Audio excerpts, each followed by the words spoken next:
BSc Food and Nutrition లో university first rank, second rank, third rank. Sun international, Visakhapatnam, Hyderabad.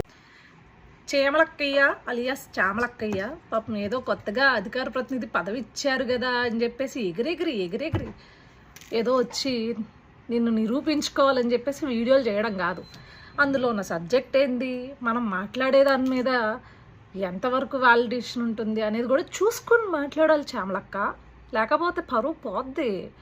మేమేదో చాలా ఆనందంగా నీ ఐరన్ లెగ్ నువ్వు ప్రచారం చేసిన ప్రతి చోట ఓడిపోయింది, ఇలాగే నువ్వు 10 కాలాలు చల్లగా ఉండి అదే పార్టీలో ప్రచారం చేసుకుంటూ ఉండాలని మేము కూడా ఎక్స్పెక్ట్ చేస్తున్నాం. నిన్ను ఏదో టార్గెట్ చేయాలని ఎక్స్పెక్ట్ చేయట్లేదు. సరే, ఏదో అధికార ప్రతినిధి ఇచ్చిన వెంటనే పాపం ఆతృతగా వచ్చేసి నువ్వు నిరూపించుకోవాలి అని చెప్పేసి ఒక వీడియో చేసాం. అందులో ఏమన్నామంటే చీమకు కూడా బిచ్చం పెట్టని తండ్రి కొడుకులట.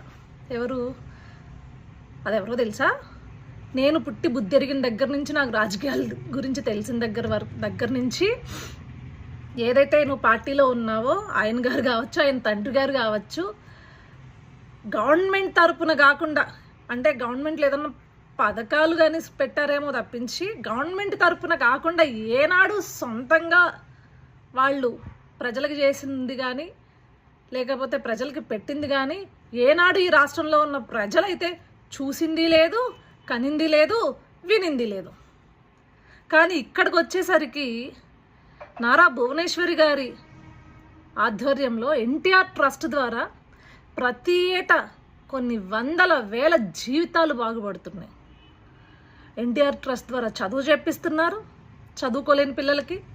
అదేవిధంగా ఎన్టీఆర్ ట్రస్ట్ ద్వారా ఏదైతే ప్రకృతి విపత్తులు వస్తాయో లేకపోతే రాష్ట్రంలో అవసరం ఉంది అన్న చోటల్లా వాళ్ళు వచ్చి వాళ్ళ సాయాన్ని అందించిన పరిస్థితి మనం చూసాం. ఏదో మనకు అధికార ప్రతినిధి ఇచ్చారు, ఇష్టం వచ్చినట్లు రాజకీయాలు తెలియకపోయినా మనకి శుద్ధమైన పుట్టకతో వచ్చిన వాక్శుద్ధి ఉంది కాబట్టి మాట్లాడేస్తే జనాలు నమ్మేస్తారు అని చెప్పేసి సాగదీసుకుంటూ అచ్చ తెలుగులో మాట్లాడుతున్నట్లు కనుక ఏదో కటింగులు ఇచ్చావనుకో, ఇలానే నువ్వు ఇవ్వాలి. ఎందుకంటే నువ్వు పిట్ట కథలు చెప్పినప్పుడు 11కి వచ్చాయి. నువ్వు ఇలానే వాక్కుంటా పోతే ఇంకొకటి వస్తుంది, ఆ పక్కన 11 పక్కన 1 పోతే ఇంకొకటి వస్తుంది. వీఆర్ సో హ్యాపీ అమ్మా. బాయ్ చామలక్క.